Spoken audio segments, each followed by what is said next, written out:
Prince Lover Boys. Who's that guy? Bess? She called him that? So he is her best friend? Kay best friend? Damn it. Why would I even care? Anong pakialam ko sa kung anong relasyon meron sila ni Riza? Inis na ibinalibag ko ang phone sa kama at nagsimulang magbihis. Napaupo ako sa kama at tinitigan ang phone ko. Why the hell did I text her? Ano naman sa kanya kung nakauwi na ako dito sa condo? Baka nga hindi niya na yun mabasa dahil busy na sila ng best friend niya. They seem so happy seeing each other at mukhang miss na miss siya ng lalaking iyon. He even hugged her tight in front of me. Ginulo ko ang buhok ko at nahiga sa kama. What the hell am I thinking? Kagabi pa ako nagkakaganito when I accidentally kissed her. Hindi ako masyadong nakatulog kagabi dahil sa kakaisip sa nangyari. If I'm not mistaken, that was actually her first kiss dahil nabanggit niyang hindi siya nahalikan ng ex niya kahit minsan. So basically, I was her first kiss? He can't help but smile. What the hell, Justin? Why did I smile? Masaya ako? Bakit naman ako magiging masaya dahil doon? The heck? This is ridiculous. I badly needed some sleep. Hindi magandang epekto ng pagpupuyat sa akin. Nagising ako sa pagtunog ng phone ko. Nagmulat ako ng mga mata at nakita kong si Christian iyon. I answered it kahit ang mga mata ko ay nanatiling nakapikit. Christian. Sagot ko sa tawag niya. Ilang sandali pa bago siya nagsalita dahil may kinakausap pa siyang bata. Probably his niece at inaanak ko rin.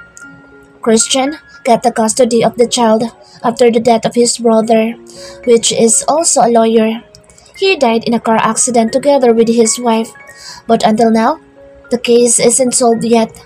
May mga ebidensya kasing nagpapatunay na hindi aksidente yung nangyari kundi attempted murder. I'm sorry, dude. Si Kim kasi ang kulit. Sabi niya, tumango naman ako kahit hindi niya naman nakikita. It's okay. What is it? Why did you call? Tanong ko. Alan already sent me the details about Jonathan Villaluz, including his recent whereabouts. Dadalhin ko nila sa office mo bukas. Papasok ka na, di ba? Sagot nito na ang tinutukoy ay ang detective na kinuha ko para sundan si Jonathan Villaluz. Ang ampon ni na Mr. and Mrs. Villaluz. Of course, I have to. Buti nga nakawala ako kay Lola. Sagot ko. Narinig ko naman siyang tumawa. So, how was it? Napaniwala mo naman ba Lola mo? Nangaasar na tanong nito. They knew about my plan and they care about Riza. Baka daw mahulog ito sa akin at madala sa pagpapanggap na gagawin namin. Napailing ako. That was just so impossible. Lalo na ngayon na mukhang may gusto naman siyang iba. She's been hurt before kaya siguro maingat na siya sa pagpili ng mamahalin. I wonder what's the real score between her and that guy. Kaya ba siya hindi nagagupuhan sa akin dahil isa lang ang gwapo sa paningin niya? Well, hindi naman kami nagkakalayo ng itsura at build ng katawan. Mas matangkad pa nga akong hamak sa kanya. Dude, still there? Natatawang tanong ni Christian sa kabilang linya. Kumunot ang noo ko at sumagot. Of course. Napaniwala naman namin sila. Wala namang naging problema so far. Sagot ko. How about your secretary? Na-fall na ba? Hingat ka, dude. Baka mapikot ka nang wala sa oras. Tumatawang sabi nito. Napailing ako. That's impossible. She can't do that. Naihalik nga'y ayaw magpahalik ng babae na yun. She's conservative. Hindi niya magagawang akitin ako. Nakangising sagot ko. Oh? So she's what material then? Conservative pala eh. Malay mo dude, siya na pala yung matagal mo nang iniintay. Kantsaw nito. Tumawa ko. You better stop interfering with my dumb love life and think about your own heart. Christian, sa ating tatlo, ikaw itong takot sa commitment. Kantsaw kong pabalik. Napangisi ako nang umungol siya. I knew he already fell for Sofia, pinsan ng asawa ng kuya niya na siyang kapartner niya sa pag-foster kay Kim. No way, dude. There's no way in hell I would settle for a woman like her. She'd be the most nogger, stubborn, and childish wife if ever. You know, I don't like that. I can't deal with her. This guy is hopeless. Ilang sandali pa siyang naglabas ng sama ng loob tungkol sa partner niya bago tuluyang binaba ang tawag. Napailing na lang ako at napatingin sa oras. It was 8 o'clock in the evening. God, almost 5 hours akong nakatulog. Kinusot ko ang mga mata at bumangon para makapag-dinner. Tinatamad na ako mag-order kaya kakain na lang ako kung anong available. Matapos kumain ay nahiga na ulit ako at nagpa siyang manood ng TV para magpaantok. Halos kakahiga ko pa lang nang biglang bumuhos ang ulan. Napatayo agad ako at sumilip sa glass door para i-check kung umuulan nga. Yes, it's raining and base sa lakas ng buhos nito ay mukhang magtatagal ito. Agad na bumalik ako sa kama at kinuha ang phone ko. I have to check on Riza. I know I shouldn't worry cause she's home at nandoon ang pamilya niya para i-comfort siya. But I just can't help myself. Probably because I saw how vulnerable she was when she's scared and traumatized with the rain. I-denial ko agad ang number niya. Hindi siya sumagot sa unang attempt ko kaya inulit ko. Pagkatapos ng 5 ring ay sinagot na niya. Nakahinga ako ng maluwag pero bigla ring natigilan ng boses lalaki ang sumagot. I immediately look at the screen to double check the number pero tama naman iyon. Nagsalita ulit ang nasa kabilang linya. Danig na dinig ko ang malakas na buhos ng ulan sa background kaya malakas ang boses ng sumagot. Tumikim ako bago nagsalita. Hello? Who's this? Kay Riza na number 2, right? Sabi ko. Ilang sandaling natahimik ang nasa kabilang linya bago sumagot ulit. Yes? Kay Riza nga ito. I'm sorry but she can talk to someone right now. Sagot ng nasa kabilang linya. Who are you? Lakas loob na tanong ko kahit may hinala na ako kung sino ang posibleng kausap ko ngayon. It's RC, her best friend. Ikaw yung boss niya, tama? Napasingap ako. So, yeah? He's still there? Hindi siya umuwi? Wala ba siyang sariling bahay? Yes. Kamusta si Riza? Is she okay? Tanong ko. Ilang sandali ulit bago siya nakasagot. She's fine. Nakatulog na nga yata. Anyway, sasabihin ko na lang na tumawag ang boss niya pagkagising niya. Sagot nito. Kumunot ang noo ko. Sasabihin niya pagkagising? Are you staying there tonight with her? Hindi ko napigilang itanong. Hindi siya sumagot agad. I'm not really sure kung narinig ko siyang tumawa dahil maingay ang background dahil sa ulan. Yes, actually, magkatabi nga kami ngayon. So kung wala na kayong sasabihin o ipagbibilin sa kanya, I'll hang up. What the hell? Wala ba silang ibang kwarto sa bahay? How about her parents? Hindi ba sila magagalit kapag may lalaking kasama si Riza sa kwarto? Hey, still there? Rinig kong tanong ulit nito. Napalunok ako at agad na sumagot. Yeah? Sige. I just check on her kung okay lang siya dahil umuulan. Thanks for answering her phone. No worries. At saka hindi ko naman siya pababayaan. Bye. Sabi niya at saka ibinaba na ang tawag. Ilang sandali pa ako nakatitig sa phone ko. Matapos iyon, hindi makapaniwalang nag-dive ako sa kama. Best friend? Really, huh? Magkatabing matulog? He's still a guy for Pete's sake. Inis na, ibinalibag ko ang remote at lumapa na sa kama. Nawala na ako ng ganang manood ng TV. I will just sleep. Tulog lang ang katapat nito. Kinabukasan ay wala pa siya sa opisina nang pumasok ako. Kumunot ang noo ko at napatingin sa wristwatch ko. It's 7:45. Why the hell? She's not yet around. Parang gusto ko na naman siyang i-text or tawagan kung papasok ba siya o hindi. But she said she will. O baka nagbagong isip dahil nandoon ang best friend niya. So uunahin niya yun kasi sa trabaho? Napahilot ako sa sentido at saka inis na umupo sa swivel chair ko. Hindi pa ako nagtatagal na nakaupo nang biglang bumukas ang pinto ng opisina ko. Iniluwan nito si Riza. Hindi ko mapigilang mapasinghap. She looked different today. Parang blooming? I don't know. Ang laki ng ngiti niya pagkakita sa akin. I was about to smile back when I noticed what's in her left arm. Kumunot ang noo ko. She's holding 3 pieces of red roses and a box of chocolates in her left hand, then a paper bag in her right. Napatiimbagang ako. I suddenly felt hot. Probably because the aircon in my office is not yet on. Niluwagan ko ang necktie ko. I suddenly felt pissed. Hindi ko alam kung dahil sa nararamdamang init o ano. Good morning, attorney. Pasensya at medyo natagalan kasi you're late. Putol ko sa sinasabi niya. Takang napatingin naman siya sa akin. Kumunot lalo ang noo ko. Hindi mo ba alam yung protocol na ayoko mas nauna akong dumating dito sa opisina? Mariing tanong ko sa kanya. Well, I don't care about the reason why she's late. Dahil mukhang hindi naman ganun ka-importante iyon. I'm sorry, attorney. Pero wala pa naman pong 8 o'clock. Hindi ba po ay 9 pa naman ang pasok nyo? Hindi ko naman po alam na maaga kayong papasok ngayon. Napahilot ako sa sentido nang marinig ang paliwanag niya. Well, she has a point.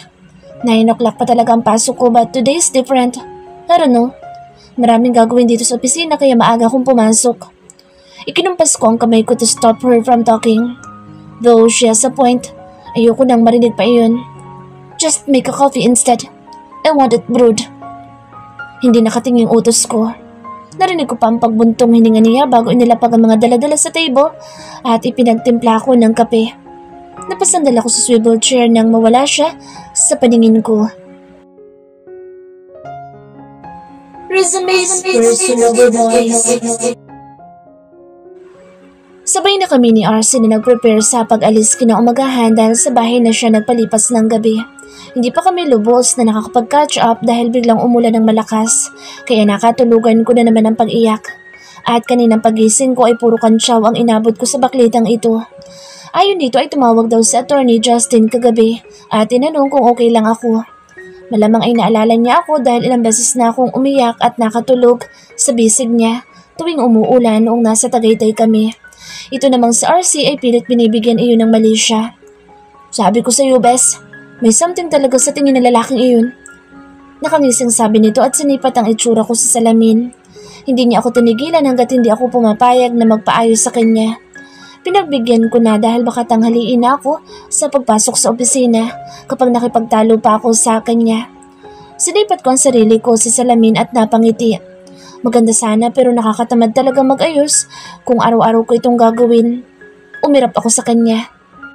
Yan ang napapala mo sa kakapanood ng mga Korean novelas, Bes. Puro na romance yung nasa isip mo. Naiiling na inayos ko ang skirt ko at saka kinuha na ang paper bag na pinaglagyan ko ng pagkain para kay Attorney Justin. Naparami naman ang nailutong breakfast kaya dadalhan ko na siya. Naalala kong hindi siya marunong magluto kaya hindi na lang siya kumakain ng umagahan. Pasaway? Sus, basta ako, Bes. Alam ko meron. Pagpipilit pa rin ito pero kinuha ko na rin ang bag. Nauna na akong lumabas at sumunod siya sa akin. Tigilan mo ko. Umikot ang mga mata ko. Maniniwala lang ako kung ka-level ko ng ganda si Attorney Sophie. Pero dibdib lang niya ang kaya kong higitan. Bukod doon, wala na. Hanggang sa makasakay na kami ng tricycle ay sat-sat pa rin siya ng sat-sat. Pinabayaan ko na lang. Palibhasa ay wala siyang idea sa kung ano itsura ng ex ni Attorney Justin. Baka kapag nakita niya, ay tsaka lang siya tumigil sa kakapush niya sa akin sa lalaking iyon. Bumaba rin naman siya agad sa sakayan papunta sa kondo niya, kaya ako nalang naiwan. Hindi naman kalayuan ng opisina kaya maaga pa ako makakarating doon. Napatingin ako sa suot na relo at 7:35 AM pa lang. Nilabas ko ang ID ko at pinakita sa guard. Good morning, ma'am. Bati nito. Ngumiti ako at bumati rin. Good morning din po. Bati ko. Lalakad na sana ako pero pinigilan niya ako at tinawag ang isang kasama. Jules, pakikuha nga yung ipinapaabot na isang empleyado. May papanik sa taas. Ipapaabot ko na lang kay ma'am. Sabi nito. Nakita kong tumayo yung Jules at may kinuha sa loob ng guardhouse. Ma'am, saglit lang po ah.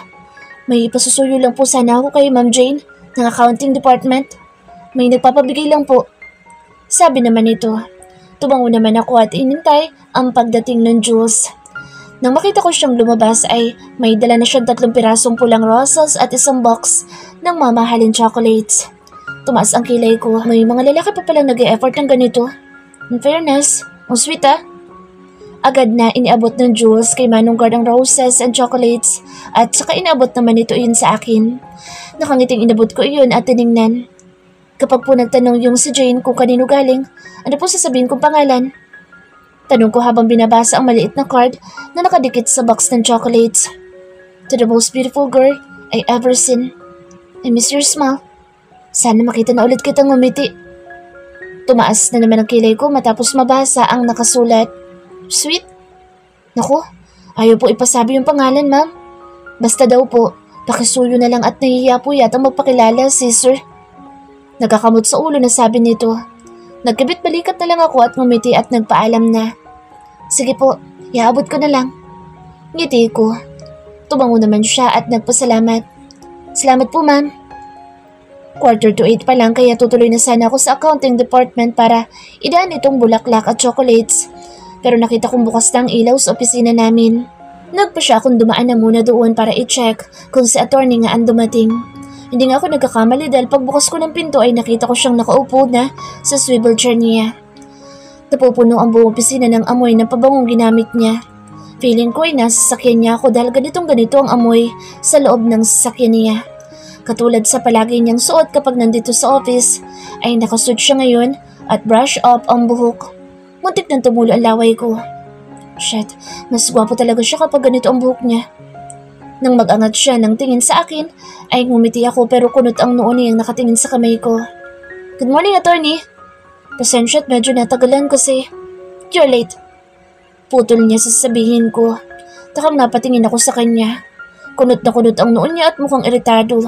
Bakit naman kaya? Masama ba ang gising nito? Nang magsalita ulit siya, ay kasing lamig ng yelo ang dating ng boses niya at formal na formal. Ikinumpas niya ang kamay niya, natanda na ayaw na niya makipag-usap. Gusto kong mapakamot sa ulo dahil sa nakikita kong iritado yung ekspresyon niya. Hinawakan niya pa ang necktie niya at niluwagan iyon. Kita ko rin ang pagtiim ng bagang niya habang ginagawa iyon. Just make a coffee instead. I want it brewed. Maring utos niya. Napairap ako sa hangin at bumuntong hininga at saka ibinaba sa table ang daladala ko.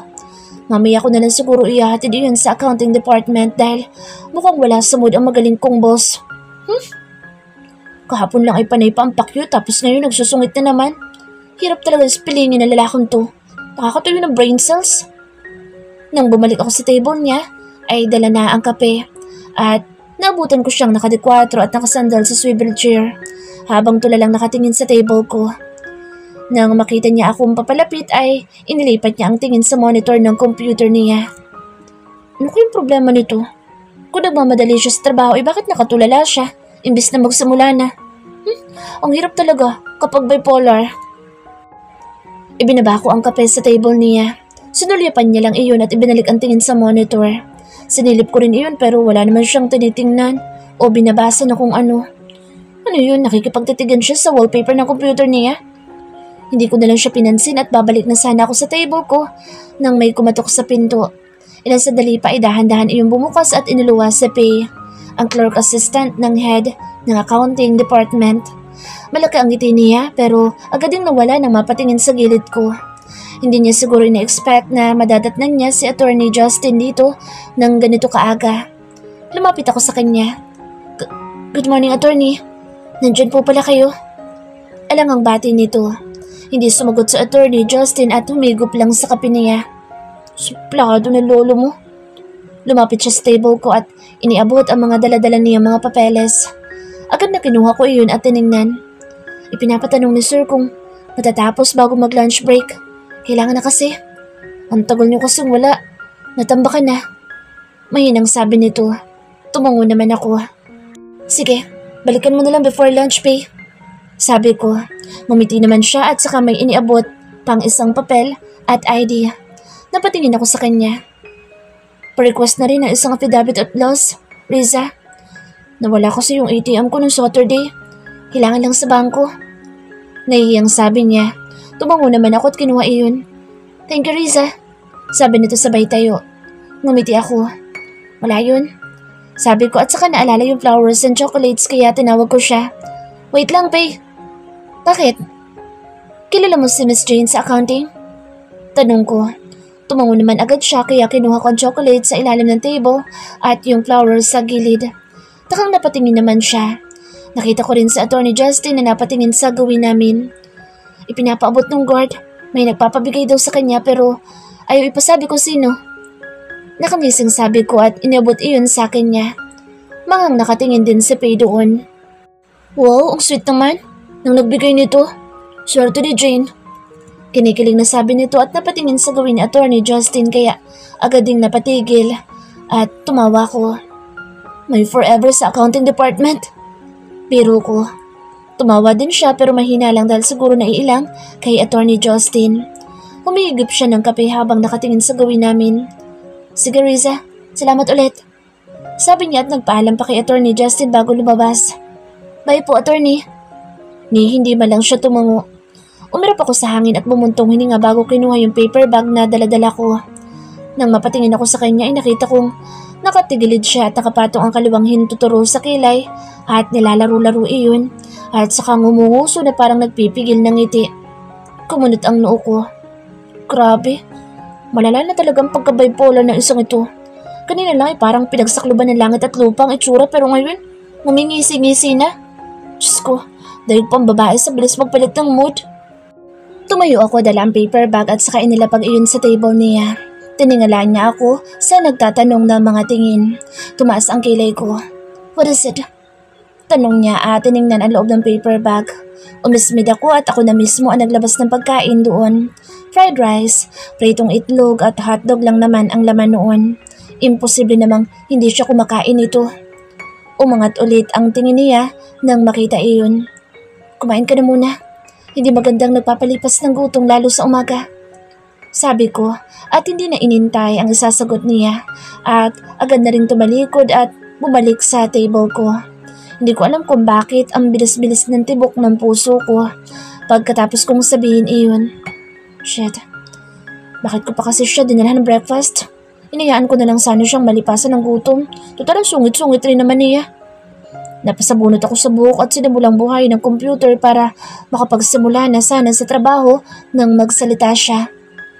Riza, tawag niya. Napalunok ako at nagkunwaring busy sa pagpapasindi ng computer. Po? Sagot ko na hindi makatingin. Hindi ko kasi alam kung bakit hindi ko siya magawang tingnan pagkatapos noon. Buisit naman no. Bakit bang awkward ang pakiramdam ko? Buisit kasing baklitang yun. Dinudumihan ang utak ko. Nakagat ko ang ibabang labi nang maramdaman ko ang pagtayo niya at paglapit sa gawi ko. Hinawakan ko agad ang mga papeles sa ibabaw ng table ko at itinuon ang atensyon doon lalo na nang maramdaman ko ang presensya niya sa likuran ko. Nagkakanda buhol-buhol ang hininga ko dahil amoy na amoy ko ang bangon niya. Pinagbuti ko panlalo ang pagbuklat sa mga papeles sa harapan ko kahit hindi ko na alam kung bakit ko ginagawa iyon. Hindi naman ito kailangang isort Halos mahigit ko ang hininga nang itukod niya ang kanyang kamay sa ibabaw ng table ko at saka yumuko para halikan ng pisngi ko.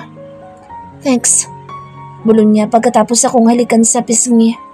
Shit, pakiramdam ko. Naglutang ang lahat ng buhok ko sa batok dahil sa kilabot nang dumikit ang labi niya sa pisngi ko. Sa gulat ko ay hindi ako nakapagsalita at napatango na lang. Justin's personal voice. Hindi na ako makapag-concentrate matapos kong halikan si Riza at bumalik sa pwesto ko. I just can't think of anything but her. I was so pissed when I saw her went to my office carrying those flowers and a box of chocolates. That was so sudden. Damn it. Na hindi ko alam bakit uminit agad yung ulo ko. Then minutes later, nalaman kong hindi naman pala sa kanya yun at pinaabot lang ng guard sa isang empleyada. Then suddenly, all the bad feelings were gone. What the hell? This girl is giving me such emotions na hindi ko pa kailanman nararamdaman. Different emotions with just a span of minutes? What the hell was that? I mean, I've been with girls. Halos isang taon pa lang naman akong hindi nagkaroon ng karelasyon pagkatapos na nangyari sa amin ni Sophie. But before that, I've dated several times and had more than 6 girlfriends when I was still studying. Pero wala akong naramdaman kundi saya. I mean, I'm the type of boyfriend na hindi na ko no-question lahat ng sasabihin mo. Kapag sinabi mo, yun ang paniniwalaan ko. I don't nag. I don't force you to do something you do not want. I don't even get jealous. Sa madaling salita, you are free. Magagawa mo lahat at hindi ka masasakal. We're fine as long as you will stay loyal to me. Well, sa mga past relationships ko, maayos ang naging paghihiwalay namin. Kay Sophie lang ako nagkaroon ng grudge dahil siguro sa pride. Kung iba lalaki siguro ang ipinalit niya sa akin, katulad ng ginawa ng iba kong naging girlfriends, okay lang. I'll forgive and forget. Pero ang hirap pala kapag halos kapatid na yung turing mo, tapos gagawan ka ng katarantaduhan. Ang tagal bago ako tuluyang nakalimot. Mas matagal pa yata yung naging galit ko kaysa sa naging pagmamahal ko kay Sophie. Mas mabilis ko pa siyang nakalimutan kaysa sa galit ko. Napatingin ako kay Riza. She's busy with her computer. Mukhang tutok na tutok siya doon at nagko-concentrate. Samantalang ako'y walang maintindihan sa mga mails na binabasa ko. Kanina pa ako nakatitig sa kauna-unahang emails sa inbox ko pero hindi ko iyon matapos-tapos basahin. I am becoming so unproductive because of her. Ay. Hindi rin maalis sa isip ko yung pagdala niya ng breakfast para sa akin. And when she knocked at me about eating breakfast before going to work, she looked so serious and concerned.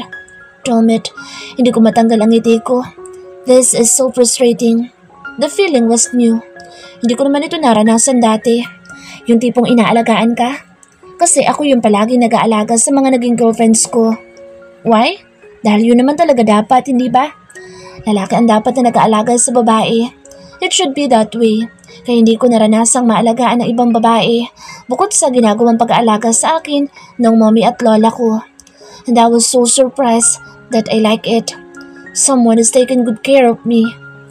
Biglang pumasok sa utok ko yung ginawa niyang pagsubo sa akin habang nagdo-drive. Yung pag-aayos niya ng mga gamit ko. And even when she nagged me to eat my lunch first before working. At pati pagpunas niya sa pawis ko habang kumakain ako. What the hell? Napahilamos ako ng palad sa muka. What the effing hell is this? After lunch, ay dumating si Christian sa office. Gaya ng inaasahan, he gave out all the informations needed para buksan ang kaso ng mag-asawang Villaluz. Tanitingnan ko isa-isa ang mga iyon habang si Christian ay nakadikwatro sa harap ko. So that was her, your secretary/girlfriend. Nakangising sabi nito at sinulyapan pa ang gawin ni Riza. Nasa isang room kami sa opisina ko kung saan dito ko ini-entertain ang mga kliyente ko. Napatingin din ako sa gawin niya. She was pouting her lips while talking to someone over the phone. Hindi ko na malayang napapangiti na ako habang pinapanood siya. Hey! Snap ng daliri ni Christian ang nakapagpabalik sa akin sa katanuan. Nakangisi siya nang tingnan ko. Tumikim ako at itinuloy ang pagtingin sa mga documents. Akala ko ba hindi ka nakukuha ng maganda? Tanong nito na nakapagpaangat ng tingin ko. Kumunot ang noo ko. Ngumisi siya at tumalukip-kip at sinulyapan si Riza. What? Tanong ko. Your secretary? Sabi niya. Well, she's nothing compared to your exes. Pero hindi na naman siya gaanong kulelat. There's something about her that you would want to take a second look at her face and then realize that you want to get her attention. Ano na nga tawag doon? Sex appeal? Yeah, your secretary is so charming, dude. Sabi nito. Lalong kumunot ang noo ko pero nagpatuloy pa rin siya sa pagsasalita. Not that sexy, but she has curves. And no, copy isn't that bad. Ngumisi pa ito. Napaayos na ako ng upo at tinignan siya ng masama. What the hell? Shut up, Christian. You're not here to get the details of my secretary's body. Umuwi ka na nga. Hindi ko napigilang signal sa kanya. Umayos siya ng upo at tumagalpak ng tawa. Napipiko na pinanood ko siya. Just what the hell are you saying? Wala pa kayong isang buwan na break ng ex mo. Don't tell me tigang ka na dahil kung ano-ano nang napapansin mo. Ani ko. Lalo siyang tumawa kaya napapatingin na si Riza sa gawin namin at kumukunot ang noo. What the hell? What about you, then? Almost a year ka ng celibate, dude. Do you still know how to do it? Natatawa pa rin sabi nito at binato ko na siya ng ballpen. Gago, shut your filthy mouth, Christian. Sa lahat ng mamanahin mo, kay Leonard, yung pagiging manyak pa. Napapailing na sabi ko. They were always like this. Lalo na kapag nandito pa, si Leonard, na kung makapagsalita ay akala mo'y mamamatay kung hindi makikipag-sex sa isang araw. I was just telling the truth. Pumayat lang yan ng konti, mahigitan pa niya ng mga ex mo. Patuloy pa rin na sabi nito. Hindi na ako kumibo. Hindi ko maiwasang isipin yung mga sinabi ni Christian. He has an eye for beauty. Kapag hindi ito nagandahan sa babae, ay sinasabi nito iyon. And Riza got his praises, ha? Paano pa kapag nakausap na niya ito? She has a sense of humor, for Pete's sake. At ang galing niya pang magluto. Yun pa naman ang weakness ni Christian. Girls which is good in kitchen and definitely good in bed. Alas 3 ng hapon ay umalis na din si Christian. Nakita ko pang tumingin siya sa gawi ni Riza na nataong katatapos lang makapag-usap sa phone at nakatitig pa ito sa phone na para bang yun yung nakausap nito. Kung maka 10 o'clock sharp, akala mo naman talagang darating talaga sa oras. Naku, pag ikaw talaga na late ng kahit isang hakbang lang, ika-cancel ko yung appointment mo. Bubulong-bulong na sabi nito. Nakita ko pang tumawa at napailing si Christian bago lumabas. Ibinaba nito ang phone nang makita ako at saka bumalik na sa pwesto niya. Ilang phone calls pa ang na-receive niya at sa tuwing sasagutin niya iyon ay nawawala ako sa concentration. Paano ba naman ay nasa harap ko siya dahil nandito sa table ko ang phone. Tomed. Milana's Law Firm, good afternoon. Napatingin na naman ako sa kanya nang tumunog muli ang phone at sagutin niya iyon. Wait lang po sir. Sabi nito sa kausap at tinignan ako. Attorney, pwede daw bang mag-set ng appointment sa iyo next week? Tanong niya. Umiling agad ako. Since ongoing na investigation sa kaso ng mag-asawang Villaluz, mukhang mapagbibigyan ko na si Lola na ituloy yung naudlot naming bakasyon. We'll go back to Tagaytay next week. Tell them I'm on leave. Sabi ko. Tumango naman siya at ipinagpatuloy ang pakikipag-usap sa phone. Nang malapit ng mag-alas 5 ay nakikita ko siyang panay ang tingin sa phone habang pangiti-ngiti. Kumunot ang noo ko. Sino naman kayang tinetext niya? Are you done? Tanong ko. Lumingon naman siya sa akin na may bakas pa ng ngiti sa muka. She's happy, ha? Opo, attorney. May papagawa pa po ba kayo? Tanong niya. Tumango ako at inayos sa computer. Yes, come here. Tawag ko sa kanya. Tumayo ako at kumuha ng isang chair. Lumapit naman siya at kunot noong nakatingin sa akin. Tinapik ko ang chair ko para doon siya paupuin.